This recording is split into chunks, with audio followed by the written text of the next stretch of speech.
Welcome to Music Theory Lesson 5. Today we are learning about the major scale. In Unit 1, we explored the basics of reading music, including the staff, clefs, note names, accidentals, and how notes are organized on the grand staff. Now, in Unit 2, we are starting to look more closely at how notes work together.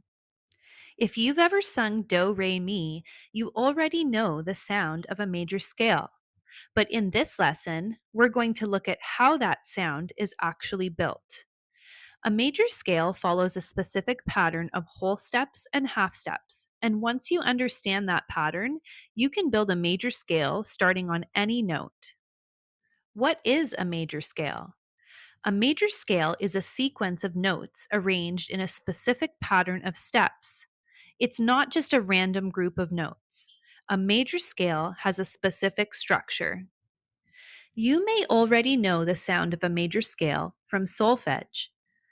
Do, re, mi, fa, sol, la, ti, do. That familiar sound comes from the pattern of whole steps and half steps inside the scale. Understanding the major scale helps us to recognize keys, read music more easily, understand melodies, and eventually understand how chords are built. Before we build a major scale, we need to understand two terms: semitone and whole tone, also known as a half step and whole step. A semitone or half step moves to the very next key on the piano. That key might be black or white. C to C sharp is a half step. E to F is also a half step because there is no black key between them. They are right beside each other. A whole step is made of two half steps. So from G to A is a whole step or whole tone because we pass over G sharp in between. You can think of it as half plus half equals whole. A major scale is built using this pattern: whole, whole, half, whole, whole, whole, half. This pattern stays the same no matter which note you start on. The starting note gives the scale its name. If you start on C, you are building a C major scale. If you start on G, you are building a G major scale. Let's start with C major. C major is often the first major scale students learn because it uses only the white keys on the piano. From C to D is a whole step. D to E is a whole step. E to F is a half step. F to G, a whole step. G to A is a whole step. A to B is a whole step. And B to C is a half step. That gives us the major scale pattern. In C major, the semitones happen between E and F, and B and C. These are the places where there is no black key between the notes. Before we move on, pause and check.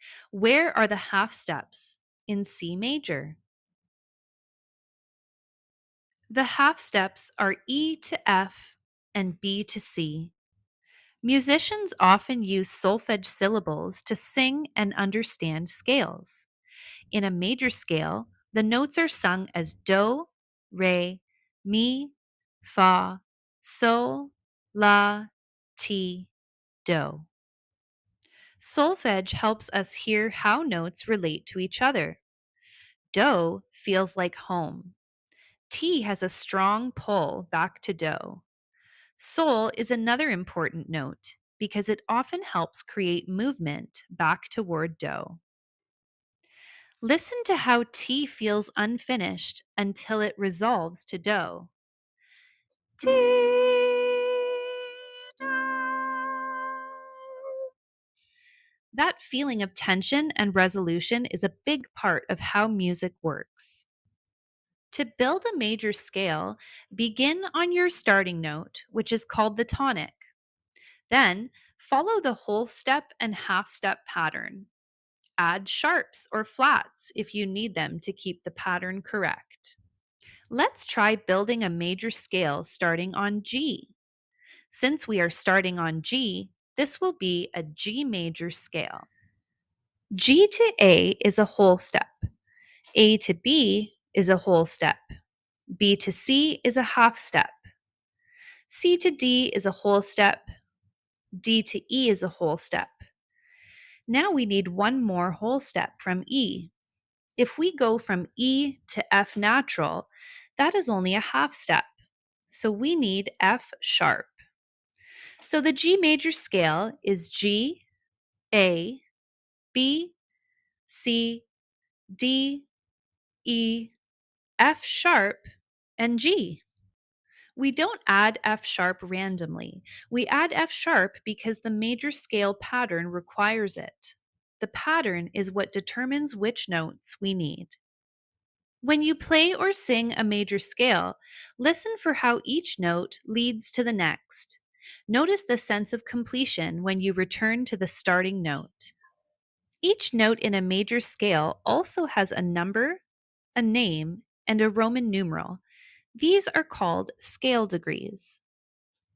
In a major scale, scale degree 1 is called the tonic, 2 is the supertonic, 3 is the mediant, 4 is the subdominant, 5 is the dominant, 6 is the submediant, 7 is the leading tone, and 8 brings us back to the tonic. For now, the most important scale degrees to remember are 1, 5, and 7. Scale degree 1 is the tonic. This is the home note. In solfège, this is do. Scale degree 5 is the dominant. In solfège, this is sol. Scale degree 7 is the leading tone. In solfège, this is T, and it has a strong pull back to do. You can connect scale degrees to solfège. 1 is do, 2 is re, 3 is mi, 4 is fa, 5 is sol, 6 is la, 7 is ti, and 8 is do again. Let's review. A major scale follows a pattern of whole steps and half steps. The pattern is whole, whole, half, whole, whole, whole, half. C major uses only white keys, but other major scales may need sharps or flats to keep the pattern correct. Solfège helps us to hear the major scale, and scale degrees help us describe the role of each note. In the next lesson, we'll use what we learned about major scales to understand key signatures. If you found this lesson helpful, like this video and follow along for the rest of the music theory series. You can also find the printable lessons and worksheets in my Teachers Pay Teachers store.